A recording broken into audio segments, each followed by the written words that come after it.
नमस्ते। हमारे चारों तरफ ना कई ऐसी अदृश्य ताकतें हैं जिन्हें हम देख नहीं सकते पर महसूस जरूर कर सकते हैं। आज हम एक स्टूडेंट की कमाल की खोज के जरिए इन्हीं में से एक ताकत के राज से पर्दा उठाएंगे।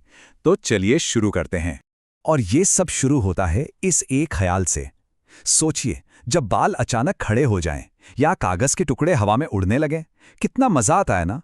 और उससे भी ज्यादा मजेदार ये जानना होता है कि अरे, इसके पीछे तो साइंस है। यही तो असली खोज है। तो सबसे पहली जादुई चीज जो देखने को मिली वो थी ये। एक गुब्बारा लिया, उसे बालों पर रगड़ा और बूम, सारे बाल एकदम खड़े हो गए। ऐसा लगता है जैसे कोई जादू हो रहा है ना, पर ये जादू नहीं, ये तो पक्का साइंस है। अच्छा, कहानी यहीं खत्म नहीं होती। अब देखिए, वही गुब्बारा बिना किसी गोंद के, बिना टेप के, बस दीवार पर जाकर चिपक गया। कमाल है, ये तो ग्रेविटी को भी मात दे रहा है। आखिर हो क्या रहा है ये? और अब ये तीसरा कमाल। रहस्य और भी गहरा हो गया जब उस गुब्बारे ने छोटे छोटे कागज के टुकड़ों को बिना छुए ही अपनी तरफ खींच लिया। ऐसा लगा जैसे कागज के टुकड़ों में अचानक जान आ गए हों और वो गुब्बारे की तरफ नाचने लगे हों। बालों का खड़ा होना, गुब्बारे का दीवार से चिपकना, कागज का नाचना। तो सवाल यह है कि इन सब के पीछे कौन सी अदृश्य शक्ति काम कर रही है। चलिए, अब टाइम आ गया है इस राज से पर्दा उठाने का। तो ये जो अदृश्य शक्ति है ना, ये दरअसल एक खास तरह की बिजली है और इसे कहते हैं स्टैटिक इलेक्ट्रिसिटी। हिंदी में कहें तो स्थिर विद्युत। अब ये स्टैटिक इलेक्ट्रिसिटी है क्या भला? देखिए, हमारे घरों में जो बिजली आती है वो तारों में दौड़ती है ना? पर स्टैटिक इलेक्ट्रिसिटी वो एक जगह पर जमा हो जाती है। ये बहती नहीं, बस एक जगह रुककर अपना असर दिखाती है। तो ये सब होता कैसे है? बहुत सिंपल है। जब हम गुब्बारे को बालों पर रगड़ते हैं तो असल में गुब्बारा बड़ा चालाक निकलता है। वो बालों से कुछ छोटे छोटे नेगेटिव चार्ज वाले कण, जिन्हें हम इलेक्ट्रॉन कहते हैं, वो चुरा लेता है। अब क्या हुआ? गुब्बारे पर हो गया नेगेटिव चार्ज और बालों पर रह गया पॉजिटिव चार्ज। और बस, जैसे ही चार्ज का ये बैलेंस बिगड़ा, आकर्षण का खेल शुरू हो गया। और सबसे मजे की बात पता है क्या है? ये जादू, मतलब ये साइंस एक्सपेरिमेंट कोई भी घर पर कर सकता है ना कमाल? तो चलिए देखते हैं इसे कैसे करना है। सामान भी एकदम सिंपल चाहिए। एक गुब्बारा, सूखे बाल या कोई ऊनी स्वेटर और कागज के कुछ नन्हे नन्हे टुकड़े। हाँ, बस थोड़ी सी सावधानी बरतनी है, नुकीली चीजों से दूर रहना है और बिजली के सॉकेट के पास तो बिल्कुल नहीं जाना है। तो चलिए जादू शुरू करते हैं। स्टेप 1, गुब्बारा फुला लीजिए।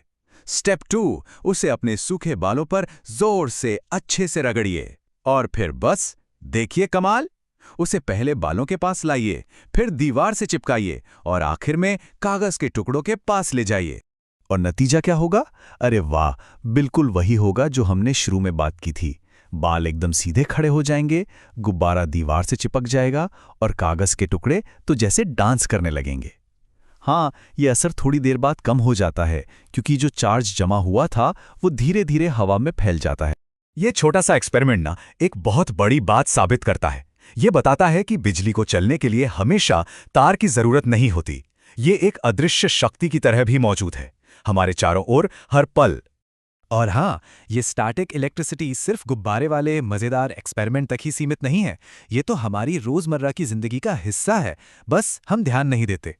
कभी हुआ है ऐसा कि स्वेटर उतारते हुए चट चट की आवाज आई हो, या दरवाजे के हैंडल को छूते ही हल्का सा शॉक लगा हो? पुरानी टीवी की स्क्रीन पर धूल कैसे चिपक जाती है? ये सब, जी हाँ, ये सब स्टैटिक इलेक्ट्रिसिटी का ही कमाल है। अरे, फोटोकॉपी मशीन भी तो इसी से चलती है। तो देखिए, ऐसे छोटे छोटे एक्सपेरिमेंट्स सिर्फ साइंस के फैक्ट्स नहीं सिखाते, ये उससे कहीं ज्यादा सिखाते हैं। ये हमें एक साइंटिस्ट की तरह सोचना सिखाते हैं, सवाल पूछना सिखाते हैं। मतलब जब हम गौर से देखते हैं कि क्या हो रहा है तो हमारी ऑब्जर्वेशन की पावर बढ़ती है। फिर मन में सवाल आता है, अरे ये हुआ कैसे? इससे हमारी क्यूरियोसिटी यानी जिज्ञासा बढ़ती है। और जब हम खुद एक्सपेरिमेंट करके उस सवाल का जवाब ढूंढ लेते हैं तो जो कॉन्फिडेंस आता है ना, उसकी तो बात ही अलग है। और आखिर में हम घूम फिरकर वहीं पहुंच जाते हैं जहां से बात शुरू हुई थी। ये जानना कि हमारे आसपास होने वाली हैरान करने वाली चीजों के पीछे एक लॉजिक है, एक साइंस है, ये एहसास सच में बहुत कमाल का है। तो अब एक सवाल सबके लिए, गुब्बारे और ऊन के अलावा और कौन-कौन सी चीजें हैं जो स्टैटिक इलेक्ट्रिसिटी पैदा कर सकती हैं? कभी प्लास्टिक की कंघी को सूखे बालों में फिराकर देखा है या रेशम के कपड़े को किसी और चीज पर रगड़कर? जरा अपने आसपास नजर दौड़ाइए। एक्सपेरिमेंट करने के लिए पूरी दुनिया पड़ी है।